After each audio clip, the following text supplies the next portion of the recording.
Olá e bem-vindos à Biblioteca Destilada. Hoje a gente vai mergulhar de cabeça num dos livros mais malucos e geniais já escritos, Alice no País das Maravilhas. Uma obra que faz uma pergunta bem simples: e se a realidade não for bem o que parece? Pensa só por um instante. E se tudo aquilo que faz o mundo funcionar, a gravidade, o tempo, a sua própria identidade, de repente, puf, sumisse?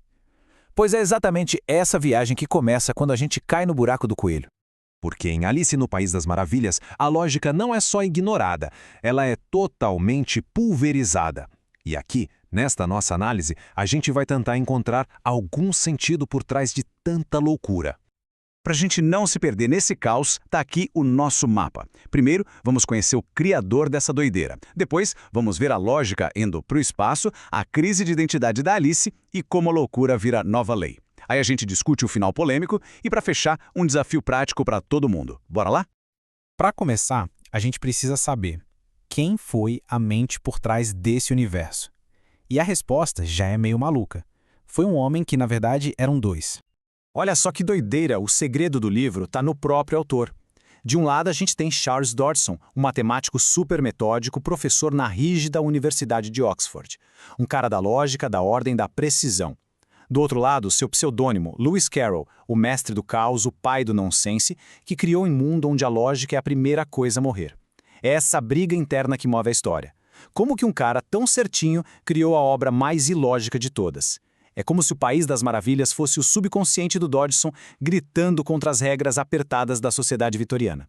E essa obra-prima do absurdo não nasceu de um plano super elaborado, não. Ela nasceu do improviso. Essa frase aí é da Alice Liddell, a menina de verdade que inspirou a personagem. A história toda foi contada de supetão num passeio de barco só porque uma criança pediu uma historinha à toa. Isso prova que as ideias mais geniais às vezes não vêm do esforço, mas sim do tédio de uma tarde quente de verão. Certo, agora vamos ver como essa quebra de regras funciona na prática. Desde a primeira página, o livro já vai treinando a gente para abandonar tudo que a gente acha que sabe sobre o mundo. Essa quebra de lógica começa devagar e depois vira uma bola de neve. Primeiro, um coelho de colete, olhando um relógio. Algo estranho, mas ainda do limite. A partir daí, a realidade desaba. A queda na toca do coelho desafia a gravidade, a geografia vira uma piada, e a matemática, então, nem se fala. A Alice até tenta usar a lógica do nosso mundo, tipo falar francês com um rato, mas isso só mostra o quanto ela tá por fora. O livro nos ensina, aos poucos, a abrir mão da razão. Mas o pulo do gato é que a bagunça não é só do lado de fora, é dentro da própria hélice. As leis da física, que mantêm o nosso corpo do mesmo tamanho, simplesmente somem. E ela não só encolhe, ela diz que está encolhendo como uma luneta. É uma metáfora perfeita. Uma luneta muda a percepção de tamanho. E é exatamente isso que acontece com o corpo dela. Essa instabilidade física é a porta de entrada para a camada seguinte de caos, a crise psicológica. E aí a coisa fica ainda mais profunda. Se o mundo ao redor não faz sentido e o próprio corpo é uma bagunça, uma pergunta se torna inevitável. Quem sou eu, afinal? E essa pergunta, feita de forma tão direta pela lagarta, é o coração filosófico do livro. Não é uma pergunta qualquer, é um soco no estômago. A lagarta, com toda aquela calma dela, força Alice a encarar o fato de que tudo que definia quem ela era simplesmente desmoronou. Ela, literalmente, não sabe mais a resposta.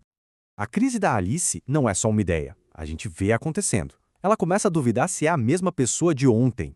A memória, que é o que nos dá a sensação de sermos nós mesmos, falha. Os poemas que ela sabia de cor saem todos errados. Ela até cogita ter virado outra menina, a Mabel. E no auge do absurdo, o corpo dela muda tanto que um pombo a confunde com uma serpente. Quer dizer, se a memória falha e a aparência engana, o que sobra para dizer quem a gente é? E quando Alice está lá perdida nessa crise existencial, procurando um pingo de normalidade, aparece ele, o gato de Cheshire. E ele entrega a chave para entender tudo aquilo. A loucura não é um defeito, é o sistema operacional do lugar. Essa frase dele não é um diagnóstico, é um convite. Para estar aqui, tem que ser maluco. E isso nos leva para o nosso próximo ponto. Se a lógica normal foi jogada fora, o que a substituiu? Porque o País das Maravilhas não é só bagunça. Ele tem um sistema próprio. E o nome desse sistema é nonsense, a lógica do ilógico. A charada do chapeleiro é o melhor exemplo disso. No nosso mundo, uma charada existe para ser resolvida, certo? Aqui não. O chapeleiro faz a pergunta mais famosa da literatura e no final admite que não sabe a resposta. A função da pergunta não é ser respondida. A função dela é simplesmente existir, como um delicioso absurdo. Isso é nonsense puro. A linguagem usada não para comunicar, mas para brincar. O chá maluco é outro exemplo genial de um sistema que funciona com suas próprias regras. Tem uma lógica interna. É sempre hora do chá porque o chapeleiro brigou com o tempo. Por causa disso, eles nunca saem da hora do chá e nunca dá para lavar a louça. A solução fica trocando de lugar na mesa para sempre. É um ciclo sem fim e sem propósito, mas que dentro da sua loucura faz todo sentido. Uma paródia perfeita dos rituais que a gente segue na vida real sem nem saber por quê.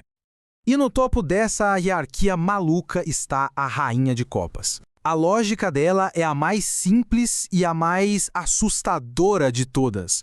Para qualquer problema, qualquer discussão, qualquer coisinha fora do lugar, existe só uma solução. Num jogo, num julgamento, numa conversa, a resposta é sempre a mesma. Cortem-lhe a cabeça. É a tirania do absurdo, a lógica reduzida à sua forma mais primitiva, o poder e pronto.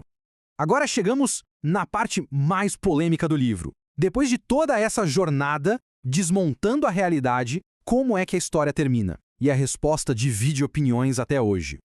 A grande questão é, o final de Foi Tudo um Sonho é uma falha ou é genial? Por um lado, parece uma saída fácil, né? Um jeito de apagar tudo e dizer que nada daquilo valeu. Mas por outro lado, e se esse for o ponto principal? Talvez o autor esteja dizendo que um lugar como o País das Maravilhas, com toda essa liberdade de questionar tudo, só pode existir no sonho, na imaginação. O mundo real, com suas regras, seria incapaz de aguentar. O sonho, então, vira o único lugar seguro para a criatividade de verdade. Mas o despertar de Alice não é passivo. É um ato de rebeldia. No meio daquele julgamento maluco, quando a rainha acrita sua ordem final, Alice já não é mais a mesma. Ela recuperou seu tamanho normal e, principalmente, perdeu o medo. Ela olha para tudo aquilo e finalmente diz o que eles são. Não são uma realeza poderosa, são só cartas de um baralho. Na hora em que ela nomeia a farsa, o encanto se quebra e ela acorda. E agora, pra gente fechar, como é que essa história de mais de 150 anos serve para alguma coisa hoje? O livro não é só uma fantasia, é um convite para a gente questionar as nossas próprias regras.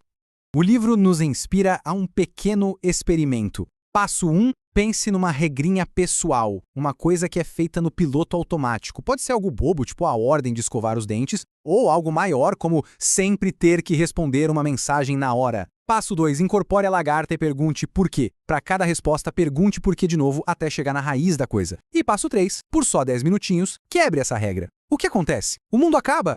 Ou será que um espacinho novo de liberdade aparece? Olha, o objetivo aqui não é virar a vida de cabeça para baixo. É ter aquele mesmo estalo que a Alice teve no final. Perceber que muitas das regras e lógicas que guiam o nosso dia a dia são construções frágeis, um baralho de cartas que a gente mesmo montou e que de vez em quando a gente pode embaralhar. Então fica a reflexão final. Qual regra do nosso cotidiano que parece ser de ferro é no fundo só uma carta de baralho esperando para ser questionada? Conta aqui nos comentários qual vai ser o seu desafio. A gente se vê na próxima análise.